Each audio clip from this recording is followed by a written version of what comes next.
So I was always tired of cutting out my own runners and gates in every single sand casting mold.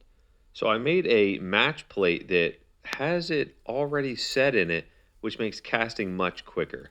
And this is what it looks like when I'm finished. Also, it looks like this as well. So let's get right to casting this in green sand.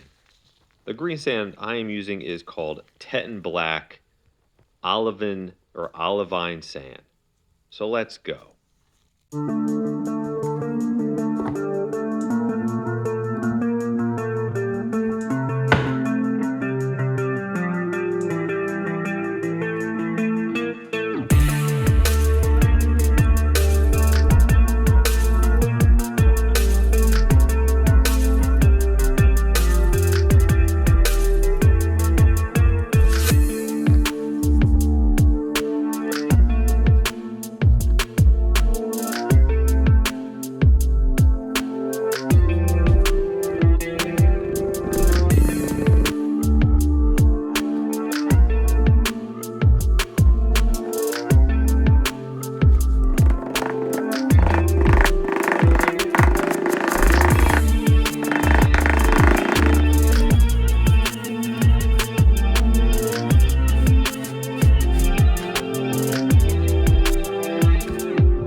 And this is how you don't load the crucible with aluminum.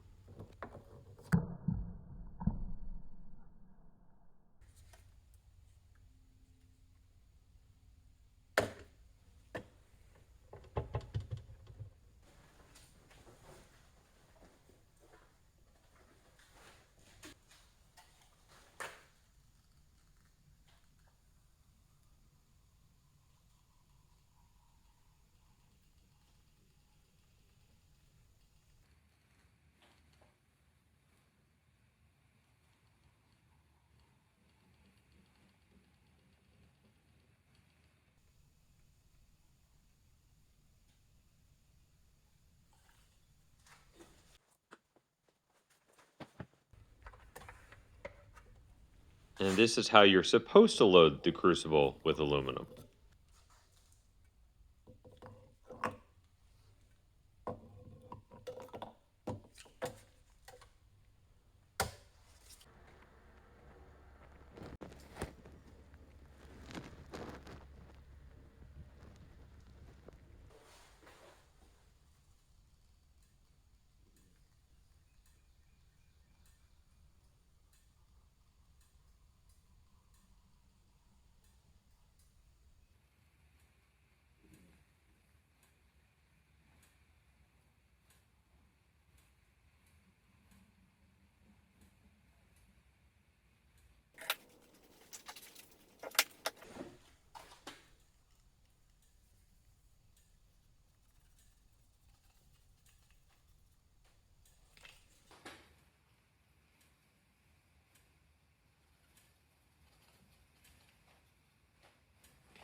All right, guys, so it's been quite a while now. It's time to open up the molds and see how they came out.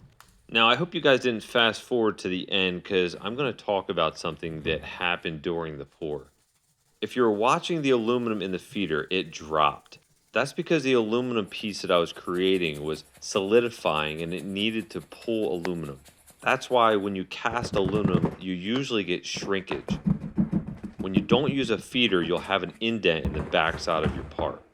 To be honest, the first time I made this match plate, I didn't use the feeder. And that's how I found out I definitely needed to use one because the first one I made had a big indent in the back of it. So obviously you guys can see using the feeder definitely prevents having any type of indentation in the back. These both came out exceptionally well. So let me finish unmolding these and we're going to take them to the table. We're going to grind it off. We're going to sand it down. We're going to wire wheel it. And then I'll come back to you and show you the finished result.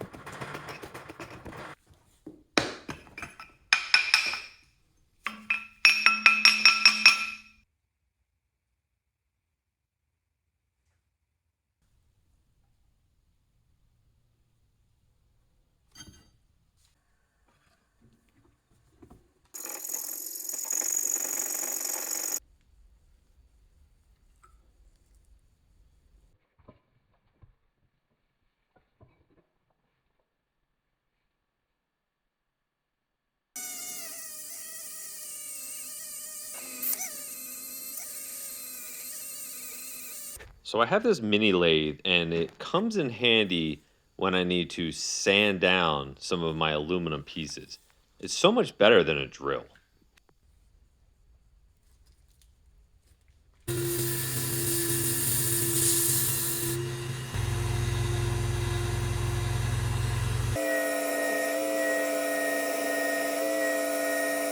All right, guys, here they are all finished up, but I think one of them I'm actually going to give some contrast to.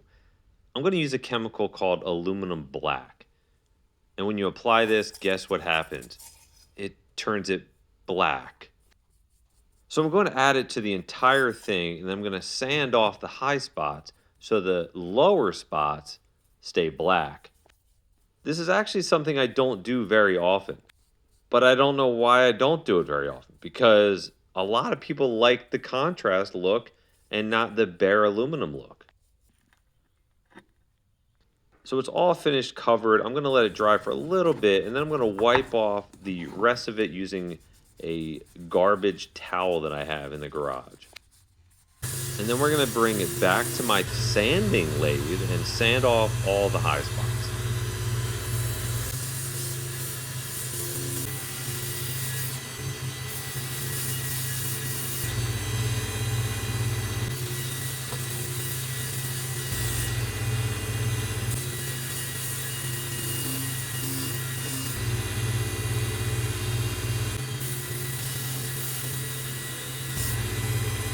All right, guys. Well, that's it for today's video. I hope you guys liked my new match plate that I have for this pattern. Let me know which one you guys like better, the one with the contrast or the one without the contrast. I mean, I like them both,